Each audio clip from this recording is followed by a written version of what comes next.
Irmãos, vamos abrir as Bíblias na Epístola de São Paulo aos Romanos, capítulo 8, verso 1. Romanos, capítulo 8, verso 1. Como há muito tempo não os vejo, acho que vale a pena dizer algumas coisas antes da leitura do texto bíblico. Em primeiro lugar, muito obrigado a Deus pela bênção que significa estar com vocês esta noite aqui. Eu sempre conto a história de um velho professor quando eu era aluno de teologia, e ele um dia disse assim: jamais se atreva a pregar uma mensagem que não tocou sua vida. Ele disse assim: se quando você está fazendo a mensagem, está preparando, está fazendo o esboço, está estudando, está pesquisando, está dando os toques finais, se você não se emocionou, se você não foi sacudido pela mensagem, para que você vai ir ao púlpito? Aquele velho professor, ele nunca imaginou quanto as suas palavras me ajudaram ao longo do meu ministério. Por isso que eu sempre digo que a pessoa mais abençoada na pregação não é quem ouve, é quem prega. Porque esta mensagem já me fez muito bem. Já trouxe muita paz à minha vida, muita certeza de salvação em Cristo. Estou certo esta noite de que esta mensagem vai ajudar muito vocês. Então, obrigado a Deus pela bênção de estar aqui para apresentar a palavra de Deus. Me encontro com os amigos e a primeira pergunta que me fazem é: o que está fazendo você? Onde você está? Eu vou lhes fazer uma pergunta esta noite, uma pergunta interessante.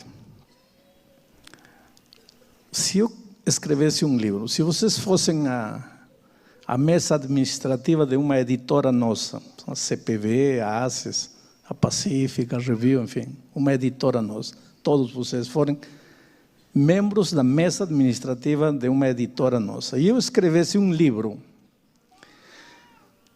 que tivesse uma história assim: um homem morre e seu espírito sai, e como ele foi bom em vida, o espírito vai para o céu. Aí outro morre e o espírito sai, e como ele foi ruim na terra, vai para o inferno. E depois do inferno, ele começa a falar com outro espírito que está nos céus. Se eu escrevesse um livro assim, vocês publicariam esse livro? Eu acho que não.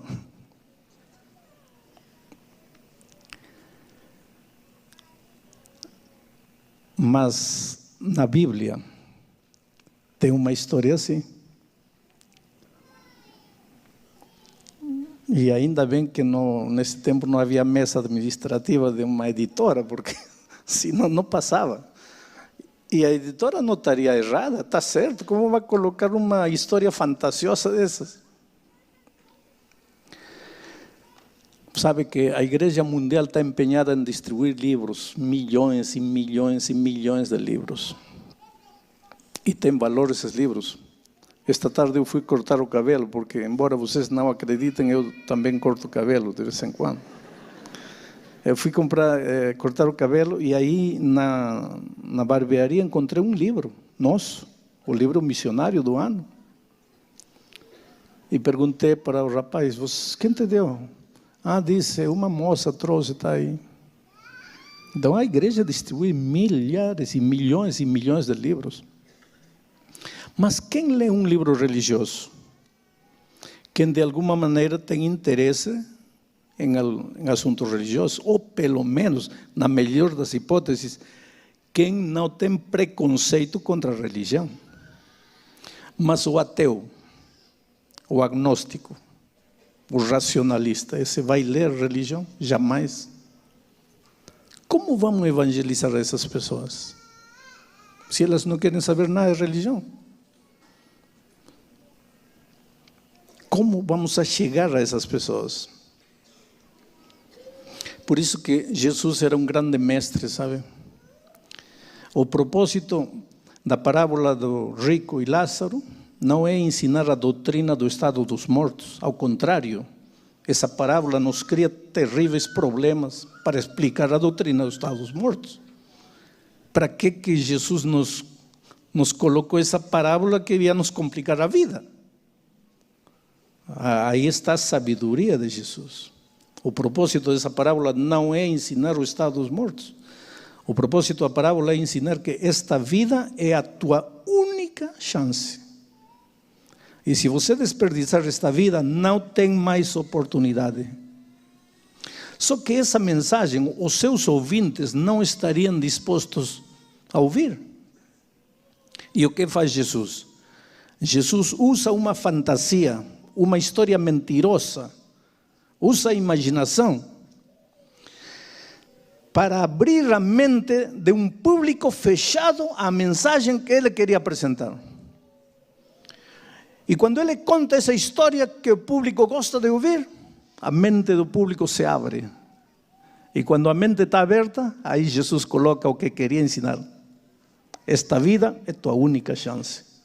Mas o público já tragou a mensagem sem querer. Qual é o tipo de livro que mais se vende hoje no mundo? Romance. No aeroporto, no avião, na rua, no parque. Veja o que o povo lê. Romance, romance, romance. Tanto assim que os autores do romance são os que ganham o Prêmio Nobel de Literatura. Você nunca verá ganhar um Prêmio Nobel de Literatura a um escritor de autoajuda ou de religião, ou de história ou de geografia. Romance, sim. 70% dos livros que se vendem no mundo são romances. Entra na livraria, vê. Romance, romance, romance, romance. Todo mundo lendo romance. Por que não escrever um romance? Do grande conflito entre Cristo e Satanás, desde os céus, na terra, até a volta de Cristo. Mas sem mencionar Deus, sem mencionar diabo, nem Bíblia, nem Evangelho, nem sábado, nem lei, nem pecado. Um romance que o ateu lê, está interessante, uma guerra intergaláctica de forças misteriosas que chegam na Terra e sequestram a Terra. Fabuloso. Só que lá pela metade ele percebe que é religião. Mas já é tarde. Já mordeu a isca. Agora vai querer saber como termina esse conflito. Aí vai receber a mensagem sem querer.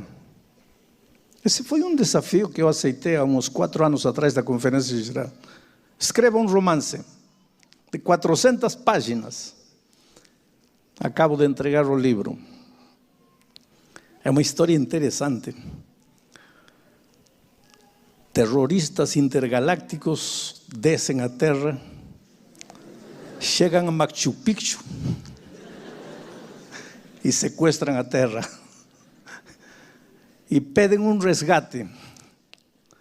Bom, vocês vão ter que ler o livro para ver. Então, aqueles que me perguntam o que está fazendo, bom, eu estava escrevendo esse livro. Só que eu continuo viajando, continuo pregando, continuo fazendo evangelismo e continuo escrevendo. Estou produzindo filmes neste momento, estamos rodando o próximo filme que estamos produzindo, que tenho certeza que, pela graça de Deus, vai trazer milhares e milhares de pessoas que estão afastadas da igreja, vai trazer essas pessoas de volta para a igreja. Um material precioso que está sendo rodado em México. Nestes momentos, parte da trilha sonora está preparando o professor Jader, exclusivamente para o filme, enfim. Esperamos fazer a avant-premiere do filme em San Antonio, Texas, no próximo janeiro. Até aí esperamos que o filme esteja pronto. E aqui para o Brasil deve chegar lá por junho, talvez julho do próximo ano. Bom, estou envolvido nessas coisas. Como os roteiristas de filme cobram muito, um roteirista, por barato que cobre, não vai cobrar menos de 100, 150 mil dólares. Me matriculei numa universidade de Madrid, na Espanha, vou 2 vezes por ano lá para fazer presença, faço curso online. e em dezembro deste ano me formo como roteirista profissional de cinema. Então, se estão precisando de um professor de roteirismo aqui, tem que sonhar, sabe? Tem que sonhar. A vida só vale a pena ser vivida quando há sonhos. Tem que sonhar e realizar. E todos os meus sonhos estão em torno da obra, da igreja, da missão, deste bendito evangelho que um dia chegou à nossa vida. Vamos ao texto bíblico.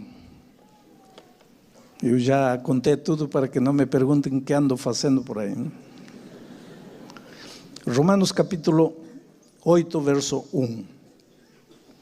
Agora, pois, já nenhuma condenação há para aqueles que estão em Cristo Jesus.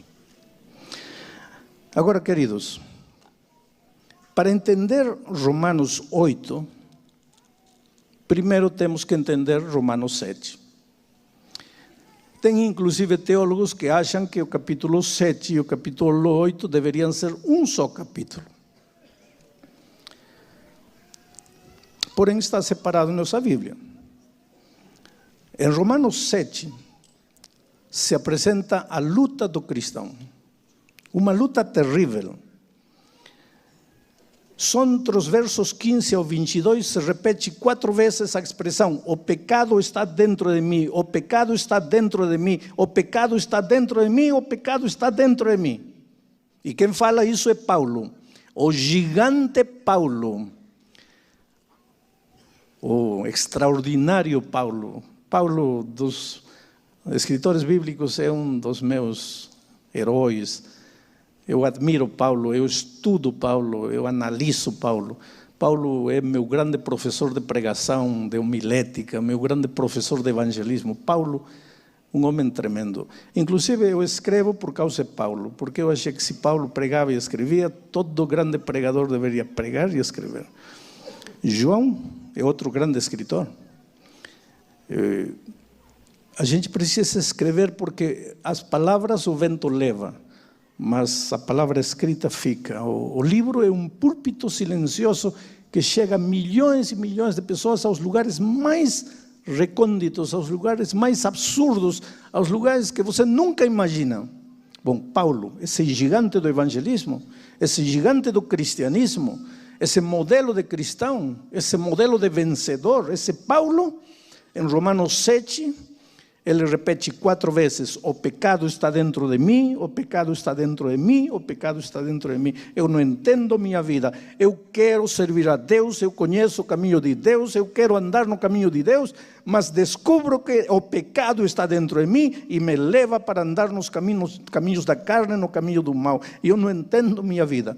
Porque se eu quero andar no caminho de Deus e estou indo pelo outro caminho, então não sou eu que vai para lá, senão o pecado que está dentro de mim. A lei do pecado, a lei da carne, a natureza pecaminosa.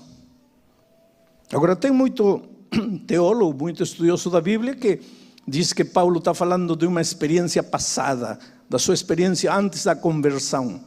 A gente não tem base bíblica para afirmar isso, porque se você lê, ele está falando em tempo presente, e se você lê capítulo 6, 7, 8, você não tem por que achar que Paulo de repente vai para o passado a falar de sua vida quando não estava convertido. Não, Paulo está falando da vida presente de um cristão vitorioso. Não há cristão vitorioso em cuja vida não haja luta permanente. A luta porque carregamos a natureza pecaminosa, da qual seremos libertados unicamente quando Cristo voltar. Mas até aí o pecado estará dentro de nós. Isto corruptível ainda não é incorruptível. Isto mortal ainda não é imortal. Mas um dia será, quando Cristo voltar. Agora, até quando Cristo não chegar a esta terra, então a luta estará. E a tendência para ir ao mal estará. É como se estivéssemos condenados.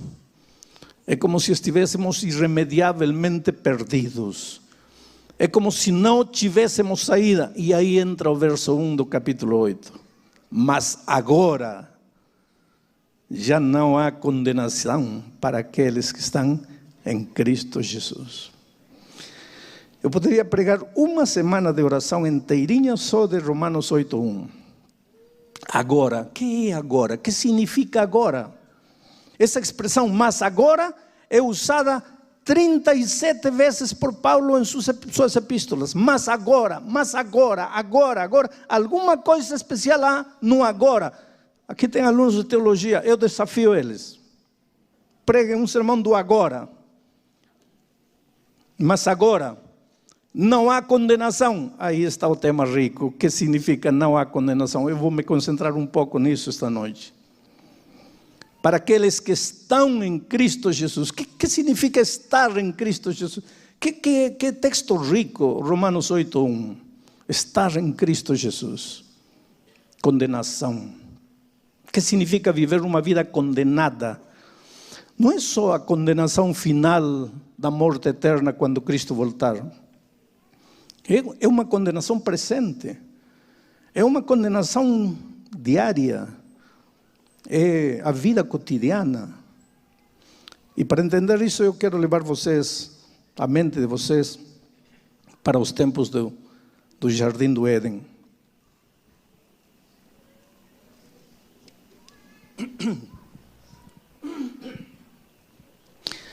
Deus criou Adão e Eva e lhes disse: não podem tocar desta árvore, porque o dia que dela tocarem, certamente morrerão. Adão e Eva tocaram. Agora vem a pergunta: morreram ou não morreram? Alguns dizem morreram. E se morreram, como é que nasceu Caim? E como nasceu Abel? Vou repetir a pergunta. Deus disse: não tocareis desta árvore, porque o dia que tocarem, certamente morrereis. Eles tocaram. Morreram ou não morreram? Morreram, mas não morreram. Mas morreram. Aí que está o assunto, queridos. Eles entraram no terreno da condenação. Sim, nos Estados Unidos existe o que se chama o corredor da morte. O corredor da morte. Aqui no Brasil não existe pena de morte, mas nos Estados Unidos, na maioria dos estados, existe a pena de morte. Um assassino impiedoso pode ser condenado à pena de morte. E quando ele é condenado, quando o juiz sentencia e diz: você está condenado à pena de morte, começou a morrer. Porque uma vida condenada já não é vida. Que vida você vive a partir do momento que você sabe que vai morrer? Essa já não é vida. Como você sonha? Como você faz planos? Como você olha para o futuro? Que vida vive o condenado? Ele já está morto, está respirando, mas está morto. Ele já não tem vida. Agora é interessante, querido, que quando o Senhor Jesus Cristo nasceu, Ele nasceu não como nós, porque nós nascemos para viver. Nós nascemos com expectativa de vida. De pequenos, nossos pais fazem planos para nós vivermos. E quando nós já chegamos a grandes, nós mesmos fazemos planos para viver. No plano de ninguém está a morte. Ninguém planeja a morte. Ninguém vive para morrer, embora todos morreremos um dia. Mas os seres humanos nascemos para viver, não para morrer. Com Jesus aconteceu tudo diferente. Ele nasceu para morrer. Cada dia ele se aproximava não da vida, ele se aproximava da morte. Ele viveu uma vida condenada. Aos 12 anos disse a seus pais: me convém estar nos negócios de meu pai. Que era esse negócio do pai? Era o destino, o futuro que ele esperava, o final, um final glorioso. Só que glorioso de humilhação e de morte e de sangue. Porque ele estava caminhando em direção da morte. Para que nós, condenados à morte, pudéssemos caminhar em direção da vida.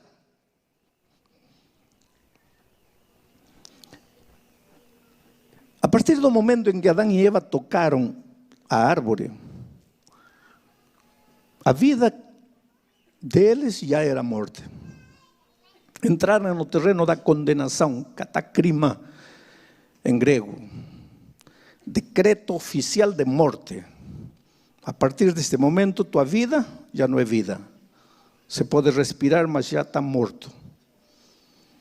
Está morto. Para você entender o que significa o que estou dizendo, vou fazer uma pergunta. Quantos viram alguma vez um gato caçar um ratinho? Levantem a mão. Bom, vocês vão entender. E os que não levantaram a mão, perguntem aos que levantaram. Como é que o gato caça um rato?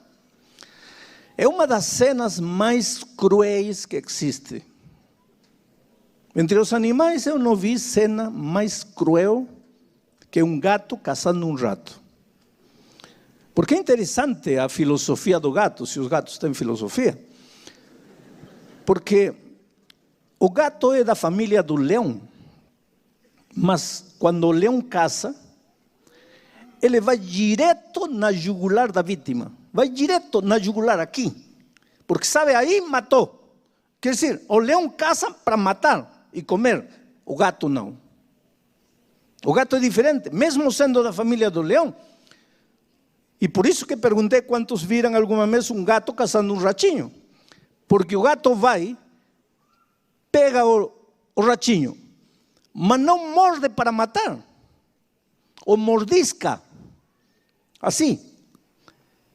Não machuca ele. Não faz sangrar ele. Não mata ele. O baba, mas morde, mas não morde. Morde sem morder. Morde. E fica aí. E coloca a pata em cima dele, ou deixa, coloca outra pata, outra vez morde, baba. E fica 10 minutos aí, o coitado do ratinho fica todo babado, grogue, que não sabe para onde ir. E pensa que está morto, mas não está morto. Depois que deixa o ratinho aí, sabe o que o gato faz? Senta e olha para lá. Mas com o rabo do olho, está olhando para o rato. Aí depois de uns 10 minutos, esse ratinho todo babado, grogue, começa a reagir. E vê, e se pensasse, diria, graças a Deus, estou bem. E olha para o gato e o gato olhando para lá. Aí o ratinho dá um passo, olhando para o gato. Dá outro passo, o gato não se mexe. Outro passo, o gato não se mexe. Outro passo, aí o ratinho pensa, já estou livre. Aí começa a correr. Quando ele começa a correr, o gato de um pulo pega novamente. E leva para a boca, e mordisca, e bava, e bota a pata, e arrasta, e mordisca. E pode o gato estar um dia inteiro mordiscando o ratinho. Eu acho que chega um momento em que esse ratinho, bom, estou fazendo uma ilustração, permitam-me fazer pensar o ratinho. Chega um momento em que o ratinho disse ao gato, o que você quer? Quer me matar? Me mata. Mas não me deixa nessa situação, se é para me acabar, acaba. Mas é que o gostinho do gato não é matar matando. É o estado de condenação. Você está vivo, mas na tua vida não está vivo. Quando Adão e Eva pecaram, entraram no terreno da condenação, começaram a morrer lentamente. E agora veja o que o diabo faz. Primeiro, mata teus sonhos, mata teus planos, mata tua família, mata tua esposa, mata teu casamento, mata teu filho, mata teu neto, mata tua vida financeira, mata tua vida profissional, mata teus valores, mata tuas virtudes. Vai te matando lentamente, destrói isso, destrói aquilo, destrói. Querido, tem gente neste mundo que chega um momento em que se pergunta, meu Deus, prefiro a morte. Se é para morrer, pues morro. Mas para que continuar vivendo esta vida? Esta vida não é vida, esta vida é um inferno. Esse é o estado de condenação. Quando Deus disse para Adão e Eva, se tocareis a árvore certamente morrereis, estava falando da morte eterna, mas estava também falando desse estado de condenação desta vida presente, onde nada dá certo, onde você se esforça, você luta, e quanto mais luta para salvar o casamento, mais o casamento se destrói. Esta noite aqui, querido, tem que haver corações machucados, tem que haver corações sangrando, tem que haver lares à beira do colapso, tem que haver pessoas sofrendo no coração, clamando a Deus, suplicando uma bênção, esperando um milagre divino.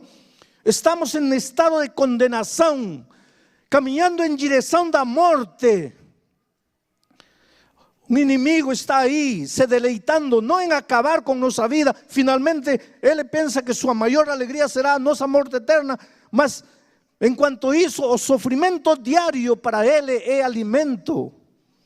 E vamos caminhando nesse estado. Agora vem Paulo e diz, mas agora, já não há condenação para aqueles que estão em Cristo Jesus. Para estes não há condenação. Estes se livraram do gato. Estes se livraram das garras do inimigo. Estão em Cristo Jesus. O ser humano tem dois caminhos na vida. O caminho em direção da morte, o caminho da condenação, o caminho de miséria, de dor, de sofrimento. Mesmo que tenha família, mesmo que tenha dinheiro, mesmo que tenha poder, mesmo que tenha fama, não lhe satisfaz. O coração é vazio, nada satisfaz. Por isso tem gente famosa que se tira a vida. Por isso tem gente rica, milionária que se mata. Este caminho de morte, ou não tem nada, ou tem, mas de nada te serve. Está caminhando em direção da morte, caminho de condenação. Ou então o caminho da vida, o caminho do Espírito, contrário ao caminho da carne. Em Cristo Jesus, o caminho da graça, o caminho da fé, o caminho da salvação. Você tem duas opções na vida. Outro dia eu estava pregando, e uma senhora, quando já estávamos chegando ao carro, nos alcançou, disse ao pastor que me estava acompanhando, pastor, deixe falar com o pastor Bulhão um pouco. Ele disse, pastor, só quero uma oração sua. Me entregou um papelzinho e disse, pastor, ore, eu acredito na sua oração. Eu acho que o senhor orar, se o senhor orar, vai quebrar o trabalho de macumba que me fizeram. Que trabalho? Ela disse, pastor, eu tenho uma vizinha macumbeira. E um dia eu tendi no varal a roupa de meu marido, e ela roubou uma roupa íntima de meu marido, fez um trabalho de macumba, e agora meu marido está apaixonado pela macumbeira. E pastor, por favor, faça uma oração para romper o poder da macumba. Falei, tudo bem, eu vou fazer uma oração, mas me diz uma coisa, esta noite eu fiz um convite, um apelo. A pergunta é, você é da igreja? Não. Bom, eu fiz um apelo esta noite, para as pessoas virem aqui e entregarem a vida a Jesus. Você se levantou, você foi à frente? Não, pastor. Falei, por que você não se levantou? Ela olhou para mim e disse, pastor, me desculpe, é que eu não quero mudar de religião, pastor. Oh, querido, eu não sei se esta noite estou pregando para alguém que não é membro da igreja. Quando eu te convido, levanta-te e vem aqui e entrega a vida a Jesus, não estou falando para você mudar de religião. Estou te convidando para você mudar de vida. Agora, se você é feliz neste caminho de condenação, está dando tudo certo, ou pouco ou muito que tem sentido, pois continua. Mas se tua vida é uma vida vazia, se teu casamento está acabado, se teus planos estão destruídos, se teus filhos estão nas drogas, se você não sabe o que fazer, se há noites que você chora desesperado, não consegue dormir, e eu te digo, levanta-te em nome de Jesus, vem e entrega a vida a Jesus, por que você tem que dizer, não quero mudar de religião? Oh, querido, se você não quer sair deste terreno e correr aos braços de Jesus, faz bem em ter medo. Não precisa só ter medo da macumba. Tenha medo da crise, tenha medo do desemprego, tenha medo do relâmpago, do trovão, de qualquer coisa, porque você está no terreno da carne, no terreno da condenação, no terreno da morte, no terreno do medo, no terreno do temor, da desconfiança, da falta de fé. Há muitos anos atrás, eu trabalhava na União Este brasileira e viajei a Salvador. Me hospedei num hotel na Rua Chile, lá em Salvador. E uma manhã, quando saio do meu quarto, abro a porta do meu quarto assim, e no corredor do hotel, em frente ao meu quarto, na porta, todo um círculo enorme de cinza de cigarro, garrafas de pinga, um sapo morto no centro, atravessado no coração, com alfinetes no coração, no rim, nas articulações, sal, uma coisa horrível. E era enorme o círculo, não dava para pular. Peguei o telefone e chamei ao recepcionista, falei, olha, manda o gerente para aqui. O que foi?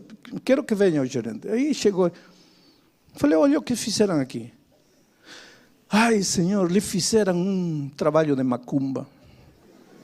Falei, tudo bem, mas eu quero sair, por favor, limpem. Ele mandou chamar, chegaram 2 faxineiras com vassouras, baldes. Viram a cena, ai!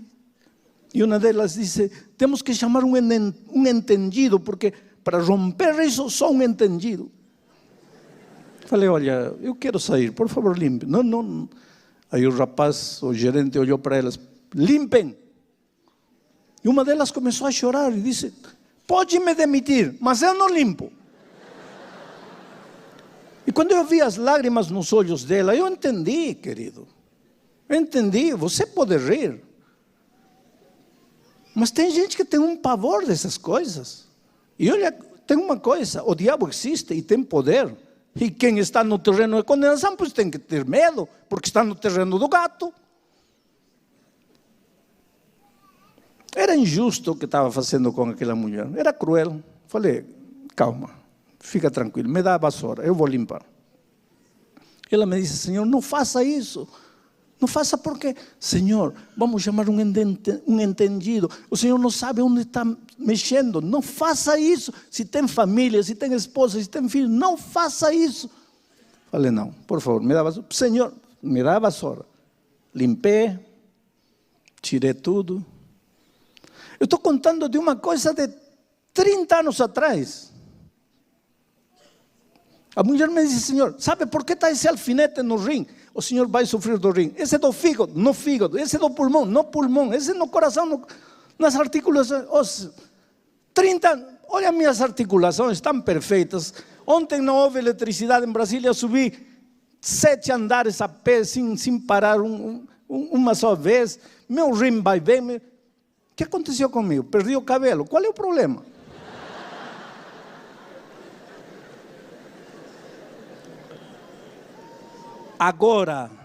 Agora, disse Paulo, não há condenação para aquele que está em Cristo Jesus. Não há condenação. Oh querido, uma coisa é caminhar em direção da vida. A luta está presente. Romanos 7, o pecado ainda está em mim. A natureza pecaminosa ainda tenta me levar para lá. Muitas vezes gera em mim a sensação de que estou perdido. Mas não preciso prestar atenção. Vou em direção de Cristo Jesus. Vou estar nos braços de Jesus. E agora, nenhuma condenação há para aqueles que estão em Cristo Jesus. Agora, na vida, só tem 2 caminhos. Ou você está em Cristo Jesus, ou então você está no terreno da condenação, no caminho da carne, no caminho da morte, no caminho da desesperação, da tragédia, da solidão, da miséria, da fome. Você tem que escolher. E é tão simples correr aos braços de Jesus. E é tão simples esconder-se nos braços de Jesus. E é tão simples chorar aos pés de Jesus. E contar as tragédias da tua vida, as lutas, tuas quedas. Chorar aos pés de Jesus. Ele está pronto a te levantar, a caminhar contigo até o final. Eu tinha 20 anos, talvez, 18, talvez. Na Argentina estava aparecendo um grande boxeador chamado Carlos Monzón. Teve um final triste, matou a esposa e finalmente acho que cometeu suicídio, alguma coisa assim. Carlos Monzón, campeão mundial do peso dele. Naquela época estava aparecendo um outro grande boxeador argentino chamado Guillermo Lazzetta. Guillermo Lazzetta foi protagonista de uma luta trágica, porque no 8º round ele nocauteou o rival. O rival caiu para trás, caiu de cérebro e não levantou mais. E quando o juiz percebeu que ele estava passando mal, começou a chamar auxílio. E quando Guillermo Lazzetta olhou o quadro, em lugar de se alegrar, começou a se desesperar e se agarrava a cabeça e chorava. E foi e abraçou o rival. Acontece que o rival era seu melhor amigo. E morreu.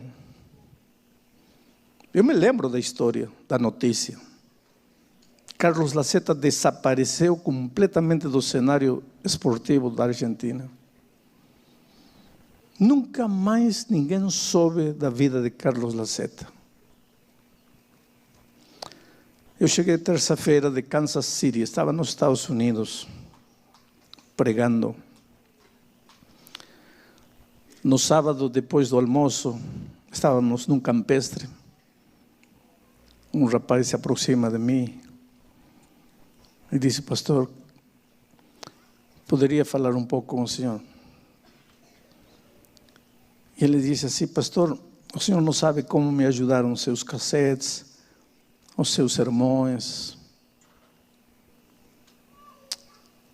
A minha vida é uma tragédia, pastor, foi uma tragédia. O Senhor às vezes prega com tanta paixão, com tanta emoção de Jesus. E eu entendo, pastor, eu entendo toda essa emoção, toda essa paixão por Cristo. Eu entendo, porque para mim Cristo é tudo.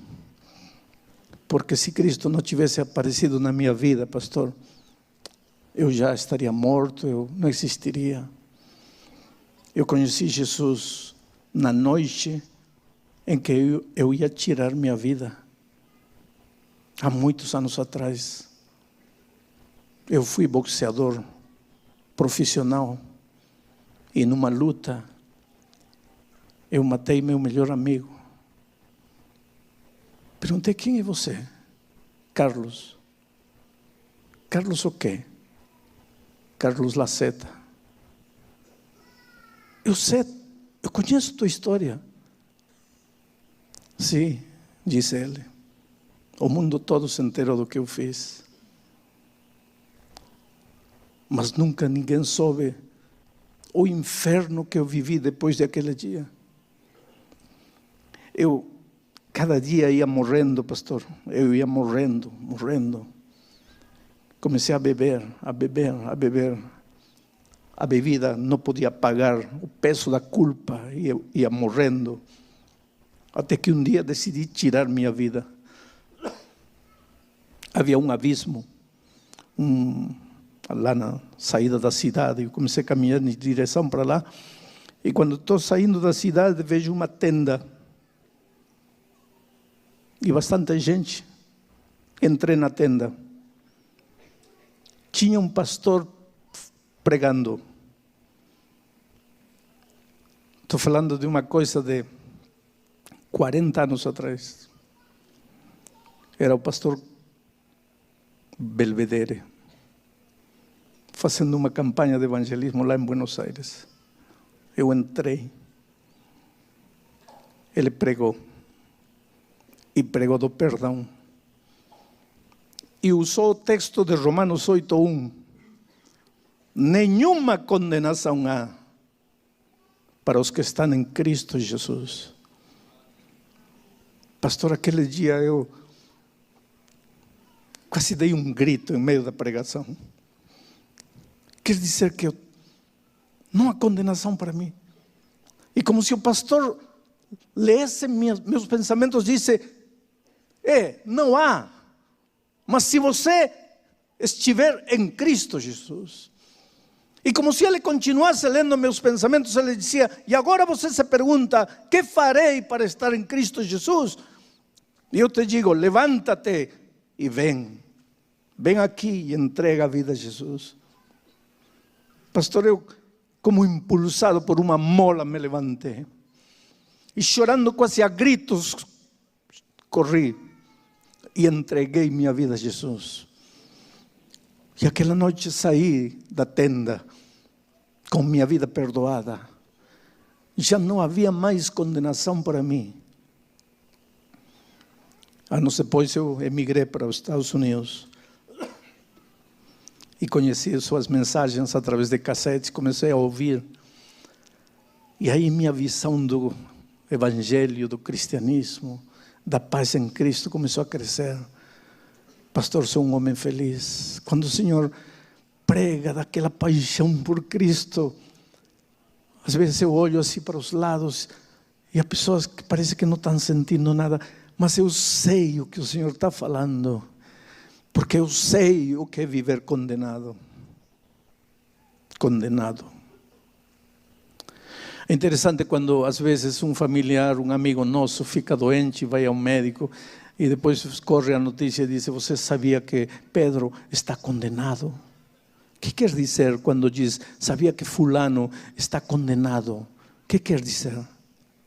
Que não tem remédio, que não tem saída, que tem meses de vida, que vai morrer, que o seu caso é irreversível. Querido, quando o pecado entrou a este mundo, o caso de todos nós ficou irreversível, sem saída. Não há justo nem sequer um. Desde a cabeça até os pés, tudo é chaga podre. Não há quem faça o bem. Todos pecamos e estamos destituídos da glória de Deus. E o salário do pecado é a morte. Todos estamos condenados.